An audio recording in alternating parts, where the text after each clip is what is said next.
दोस्तों, वंदे मातरम। जैसे ही चुनाव का समय पास में आता है, हर एक पार्टी के वरिष्ठ नेता जो होते हैं वो चुनाव प्रचार में लग जाते हैं और पूरी कोशिश में लग जाते हैं कि वो अपनी पार्टी के लिए अच्छे से अच्छी रैलियां कर सकें और अपनी पार्टी के लिए ज़्यादा से ज़्यादा वोटर्स का ध्यान अपनी ओर आकर्षित कर सकें।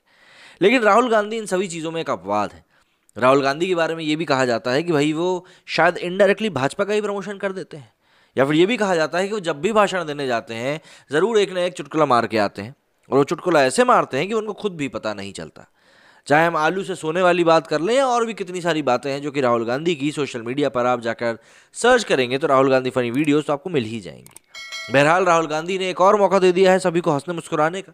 जहां पर लोग अभी समय चिंता में डूबे हुए हैं कि क्या लॉकडाउन फिर से लगेगा, उसके ठीक पहले राहुल गांधी ने एक और ऐसा भाषण दिया है जिसमें कि उनकी हंसी वो खुद उड़ाने वाले काम करते हुए दिखाई दे रहे हैं।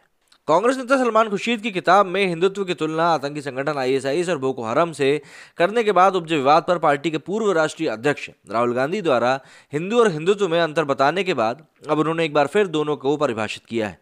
उन्होंने कहा है कि हिंदुत्ववादी पीछे से पीठ में चाकू मारते हैं जबकि हिंदू आगे से। राजस्थान की राजधानी जयपुर की रैली में रविवार 12 दिसंबर को बोलते हुए राहुल गांधी ने कहा कि 2014 में सत्ता में हिंदुत्ववादी बैठे हैं और इन्हें सत्ता से बाहर करना है। रैली को संबोधित करते हुए राहुल गांधी ने कहा कि किसानों की जो आत्मा है, उनका जो दिल है, छाती में चाकू मारा। अरे भाइयों और बहनों, आगे से नहीं यूं ही, मतलब चाकू मारने की प्रतिक्रिया बताते हुए कहा कि यूं एक सुरक्षाकर्मी के पीछे जाकर चाकू मारने का संकेत दिया कि आगे से नहीं पीछे से मारा। क्यों? क्योंकि वो हिंदुत्ववादी थे। हिंदू अगर मारता है तो आगे से मारता है, हिंदुत्ववादी हैं तो पीछे से मारेंगे। राहुल गांधी ने हिंदू और हिंदुत्व के बीच जो अंतर को दोहराते हुए कहा है कि हिंदुत्ववादी सत्य के लिए मारता है, लेकिन हिंदुत्ववादियों को सत्य से कोई लेना देना नहीं होता। उन्होंने कहा कि एक हिंदू के लिए सत्य उसका पथ होता है, वो आजीवन सत्य की खोज में रहता है और सत्य के लिए ही मरता है। महात्मा गांधी का उदाहरण देते हुए राहुल गांधी ने कहा कि उन्होंने पूरे जीवन सत्य की खोज करी, लेकिन हिंदुत्ववादी गोडसे ने उनके सीने में 3 गोलियां मारकर उनके जीवन की लीला समाप्त कर दी। रैली में बोलते हुए राहुल गांधी ने कहा कि हिंदू और हिंदुत्व एक नहीं हो सकते। जैसे 2 जीवों की एक आत्मा नहीं हो सकती, उसी तरह 2 शब्दों का एक मतलब नहीं हो सकता। हर शब्द का अलग मतलब होता है। एक हिंदू सत्य की खोज में कभी झुकता नहीं है, लेकिन एक हिंदुत्ववादी को नफरत से भरा होता है क्योंकि उसके मन में खौफ होता है। रैली में जुटे कार्यकर्ताओं से कहा कि अब वक्त आ गया है कि सत्ता में बैठे हिंदुत्ववादियों को हटाकर हिंदुओं को लाया जाए। उन्होंने कहा कि मैं हिंदू हूँ लेकिन हिंदुत्ववादी नहीं हूँ। इस देश में 2 शब्दों का टक्कर है। महात्मा गांधी हिंदू थे और गोडसे हिंदुत्ववादी थे। राष्ट्रीय स्वयंसेवक संघ पर निशाना साधते हुए राहुल गांधी ने कहा कि आज देश के सारे संगठन एक संगठन और एक हाथ में है। हर मंत्री के दफ्तर में संघ के ओएसडी बैठे हुए हैं।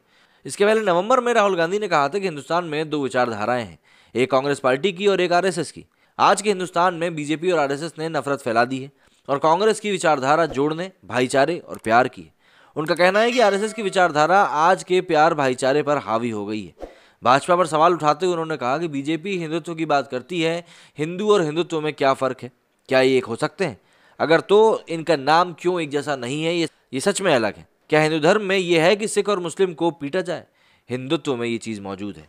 तो राहुल गांधी यहाँ पर कई तरह के ज्ञान बांटते हुए नजर आए, लेकिन ज्ञान बांटते बांटते जो एक गलती उन्होंने पीठ में चाकू मारने वाली को आगे से चाकू मारने वाली बात कहकर कही है, उसको ही लेकर सोशल मीडिया पर उनका काफ़ी ज़्यादा मजाक उड़ाया जा रहा है और लोग ट्विटर पर उसी को लेकर काफ़ी ज़्यादा मीम्स भी शेयर कर रहे हैं कि भैया राहुल बाबा ने एक नया चुटकुला दिया है। आपका कहना इस बारे में मुझे कमेंट करके जरूर बताइएगा। मेरे स्टूडियो फिलहाल इतना ही। जय हिंद, जय भारत।